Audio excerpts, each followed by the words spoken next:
Les gars, peuple d'Irutako Gouma, un gros coup se prépare contre le président Ibrahim Traoré.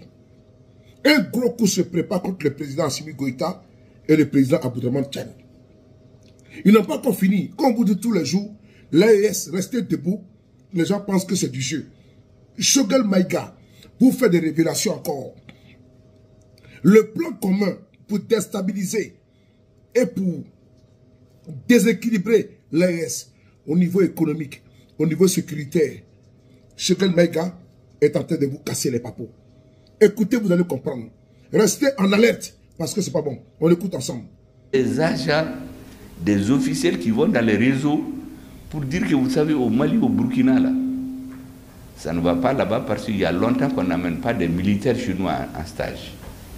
Donc il faut amener des militaires.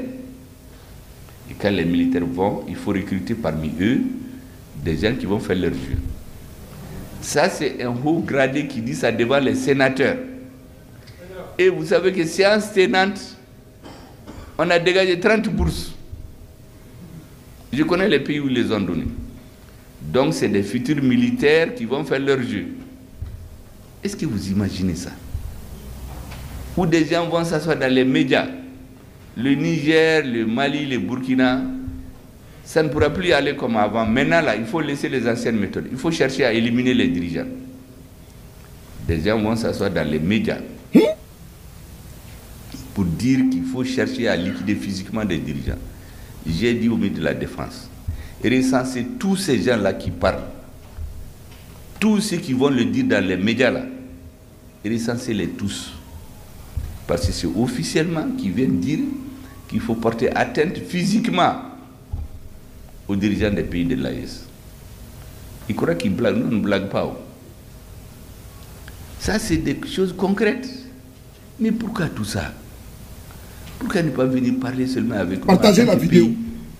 Mais les gens ne sont pas habitués à ça.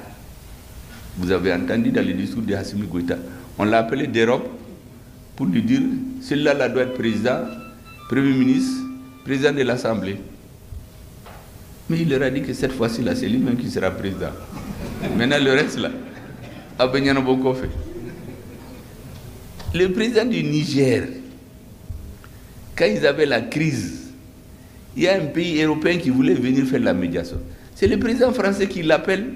Il dit, hey, le Niger, là, c'est pas pour vous, c'est pour la France. Il ne faut pas parler avec la vidéo, s'il vous plaît. Ça, c'est le président du Niger qui a dit dans son interview. Il n'a pas donné le nom du pays. Moi, je connais le pays, je ne vais pas donner le nom aussi. Même les messieurs qui voulaient désigner président, premier ministre et président, moi, je les connais, ils sont au Mali. En tout cas, comment faut eux, s'ils veulent être président, on les attend de pied ferme. Mais vous imaginez ça? C'est tellement simple de civiliser nos relations, parler entre partenaires.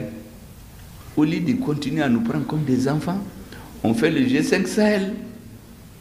Au lieu d'aller prendre l'argent, on dit non, non, non, asseyez-vous. C'est quelqu'un qui va collecter 100 millions dans certains pays. Il vient, il met les 90 millions en poche. Il prend 10 millions, il prend des vieux équipements chez lui, il les repeint. Et il les amène dans nos pays. Et on a un régime démocratiquement élu, bien cravaté, grosses lunettes, bien parfumé, venu de Paris, de Londres, de Washington. Et on donne aux militaires. Les militaires qui vont oser dire qu'il a des réserves. La semaine suivante, on va dire que c'est un partisan de la dictature, il voulait faire un coup d'État. On va le mettre en prison. Donc il est obligé de se taire. Moi, j'ai vu des pays où le chef d'état-major m'a dit que des gens sont rentrés dans un engin venu de G5 Sahel. Ils ont fait un accident, tous les pieds du soldat sont coupés. Parce que c'est un vieil équipement qu'on a repeint pour venir leur revendre.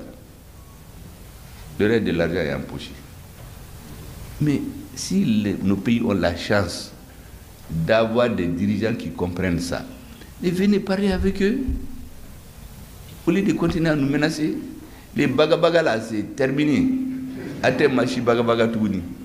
Nous, on reste chevillés aux prescriptions qui sont dans l'article 34 de notre Constitution. Tous ceux qui veulent travailler avec nous, il faut te dire que ces gens-là, c'est un État souverain. Deuxième chose, ils connaissent mieux leurs intérêts. Je vais chercher à les convaincre, mais je ne peux pas leur dire n'allez pas avec celui-là, avec celui-là. Et enfin, nous tous qui sommes dans des fonctions, posons-nous toujours la question, où sont les intérêts du Mali? Celui qui comprend ça, il peut venir travailler avec nous. Vous avez vu, j'ai fait toute cette digression-là parce que nous, on a une mission d'éveil de conscience. Chaque fois que moi je viens dans les réunions, les discours techniques là, le ministre sait le faire mieux que nous. Moi je veux que l'histoire, parce qu'on nous a volé notre histoire, on a caché, c'est la partie qui arrange qu'on nous montre. C'est pourquoi depuis 6 mois, moi dans tous mes discours, les 2 tiers c'est sur l'histoire, pour que les Maliens comprennent ce qui est en train de se passer autour de nous. Je sais que même les militaires là l'écoutent. Vous croyez que si vous m'amenez à Kidal, vous dites de prendre Kidal là, mais bonjour les dégâts, Kidal ne va jamais être pris. Moi je vais aller haranguer les gens là-bas. Mais un soldat qui vient avec son fusil là, il prend des risques, c'est lui qui prend Kidal. Donc Beki Jojo Yorala.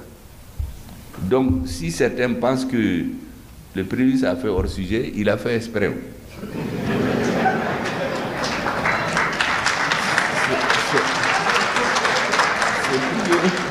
C'est pour que dans ce qu'il dit là, il y a à boire et à manger pour tout le monde.